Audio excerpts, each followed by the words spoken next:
Welcome to sociology in Tamil. இந்த வீடியோல stages of socialization பத்தி பார்க்க போறோம். முக்கியமா ஜிஹெச் மீட் அப்படின்ற அமெரிக்கன் சோஷியாலஜிஸ்டோட theory of development of self அப்படின்ற தியரி பத்தி பார்க்க போறோம். இந்த தியரியில ஒரு தனி மனிதர் எப்படி சோஷியலைசேஷன் ஆறாங்க, சொசைட்டியோட இன்ட்ராக்ஷன்ல இருந்து தன்னைத்தானே எப்படி வளர்த்துக்கிறாங்க அப்படிங்கறத பத்தி பார்க்க போறோம். ஸ்டேஜஸ் ஆஃப் சோஷியலைசேஷன் சமூகமயமாக்கலின் நிலைகள் அப்படிங்கிறது ஒரு தனி மனுஷன் சொசைட்டில வாழ்றதுக்கான விதிமுறைகள், மதிப்புகள், நடத்தை முறைகள், வாழ்க்கைக்கான பாத்திரங்கள் மற்றும் திறன்களை கத்துக்கொள்ற பல்வேறு கட்டங்களை கொண்ட நிலைகளை தான் சமூகமயமாக்கலின் நிலைகள், ஸ்டேஜஸ் ஆஃப் சோஷியலைசேஷன் அப்படின்னு சொல்றோம். இந்த வீடியோல ஸ்பெசிபிக்கா அமெரிக்கன் சோஷியாலஜிஸ்ட் ஜிஹெச் மீட் அப்படின்றவரு சோஷியலைசேஷனோட ஸ்டேஜஸை எப்படி எக்ஸ்பிளைன் பண்ணிருக்காரு அப்படிங்கறத பத்தி பார்க்க போறோம்.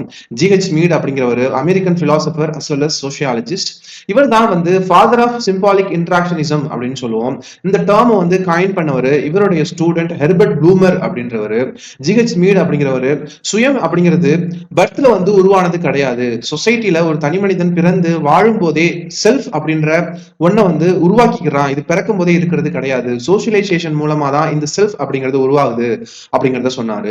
இந்த செல்ஃப் எப்படி டெவலப் ஆகும் அப்படின்னா சோஷியல் இன்ட்ராக்ஷன் மூலமா தான் டெவலப் ஆகும் அப்படின்னு சொல்லியிருக்காரு. ஸ்பெசிபிக்கா இந்த இன்ட்ராக்ஷன் எப்படி நடக்கும் அப்படின்னா மொழி மற்றும் சின்னங்களை பயன்படுத்தி தனி மனிதர்கள் இந்த இன்ட்ராக்ஷன் பண்ணி சோஷியலைஸ் ஆகுறாங்க, சமூகமயமாதல் ஆகுறாங்க அப்படிங்கறத சொல்லியிருக்காரு. இப்போ நீங்க தனி மனிதனா நீங்க யாரு அப்படிங்கறத எப்படி எக்ஸ்பிளைன் பண்ணுவீங்க? உங்களுடைய கேரக்டர் இதுதான் அப்படின்னு எப்படி எக்ஸ்பிளைன் பண்ணுவீங்க? பிறக்கும் போது நீங்க இதுதான் கிடையாது. பிறந்ததுக்கு அப்புறம் உங்க அம்மா அப்பாவை பார்த்து, உங்களுடைய ஃப்ரெண்ட்ஸை பார்த்து, உங்களுடைய ஆசிரியர்களை பார்த்து, உங்களுக்கு இன்ஸ்பிரேஷன் கொடுக்கக்கூடிய மனிதர்களை பார்த்து தான் நீங்க எப்படி அப்படிங்கறத உருவாகுறீங்க அப்படிங்கறத ஜிஹெச் மீட் சொல்லியிருக்காரு. அப்படி உருவாகணும் அப்படின்னா நீங்க ஃபர்ஸ்ட் சோஷியலைசேஷன் அப்படின்ற ப்ராசஸ் கடந்தாதான் நீங்க யாரு அப்படிங்கறத நீங்களே உருவாக்கிக்க முடியும் அப்படின்னு ஜிஹெச் மீட் சொல்றாரு.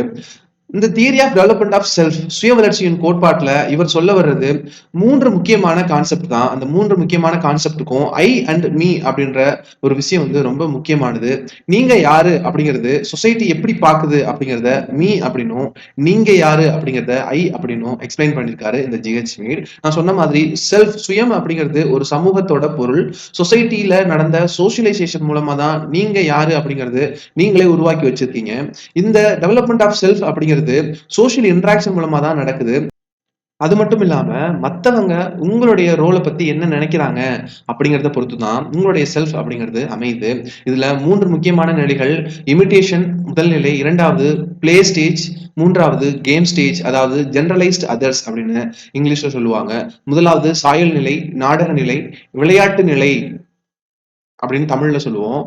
Theory of development of self, சுய வளர்ச்சியின் கோட்பாட்டை நீங்க அண்டர்ஸ்டாண்ட் பண்ணிக்கணும் அப்படின்னா 2 முக்கியமான கான்செப்ட் ஐ அண்ட் மீ அப்படின்ற கான்செப்ட் நீங்க தெரிஞ்சுக்கணும்.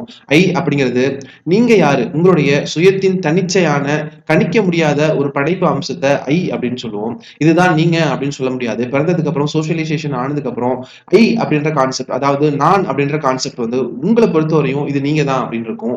மீ அப்படின்னா சொசைட்டி உங்களை எப்படி பாக்குது அப்படிங்கிறத நீங்க எப்படி பாக்குறீங்க, அதுதான் மீ அப்படின்னு ஜிஹெச் மீட் சொல்லியிருக்காரு. மற்றவங்களோட பார்வையில நம்ம எப்படி இருக்கோம் அப்படிங்கிறத நம்மளே பாக்குறது தான் மீன். இப்ப நீங்க டீச்சர் அப்படின்னு ஒரு ரோலை பிளே பண்றீங்க இந்த உலகத்துல அப்படின்னா, நீங்க ஒரு டீச்சரா இருக்கீங்க அப்படிங்கிறது நீங்க டீச்சர் அப்படிங்கிறது ஐ. மீ அப்படிங்கிறது நீங்க நல்ல டீச்சரா, ரொம்ப ஸ்ட்ரிக்டான டீச்சரா, நீங்க ரொம்ப கைண்டா அன்பானவங்களா இருக்கீங்களா அப்படிங்கிறது சொசைட்டி பார்க்கும். சொசைட்டி பாக்குற மாதிரி உங்களை நீங்க எப்படி பாக்குறீங்க அப்படிங்கிறது மீ, என்னை அப்படின்றத தமிழ்ல சொல்லுவோம். இது ரெண்டையும் பேஸ் பண்ணி தான் நீங்க யாரு அப்படிங்கிறத உருவாக்குறீங்க அப்படின்னு ஜிஹெச் மீட் சொல்லியிருக்காரு. ஜிஹெச் மீட் சோஷியலைசேஷன் 3 ஸ்டேஜஸ்ல நடக்குது அப்படின்னு சொன்னாரு. பிரிப்பரேட்டரி ஸ்டேஜ், தயாரிப்பு நிலை, பிளே ஸ்டேஜ், நாடக நிலை, கேம் ஸ்டேஜ், விளையாட்டு நிலை. இந்த பிரிப்பரேட்டரி ஸ்டேஜஸ்ல ஒரு பிறந்த குழந்தை 3 வயது வரையும் தன்னோட பிறந்த அண்ணன் அக்காக்களையும் அப்பா அம்மாவையும் பார்த்து கெஸ்டர்ஸ், சைகைகளை பார்த்து அதே மாதிரி இந்த குழந்தையும் பண்ணும். அதுக்கு மீனிங் எதுவுமே தெரியாது, ஆனா அப்படியே ரியாக்ட் பண்றத இமிட்டேஷன் பிரிப்பரேட்டரி ஸ்டேஜ் அப்படின்னு சொல்லுவோம். அதுவே 3ல இருந்து 5 வரையும் உள்ள ஸ்டேஜ்ல ஒரு குழந்தை டீச்சர்னா இப்படிதான், ஒரு டாக்டர்னா இப்படிதான், போலீஸ்னா இப்படிதான் அப்படின்னு அவங்களுடைய ரோலை தெரிஞ்சு பிளே பண்றத ரோலிங் இன் சிம்பிள் பிளே அப்படின்னு சொல்லுவோம். எளிய நாடகத்தின் பங்கு வகித்தல்.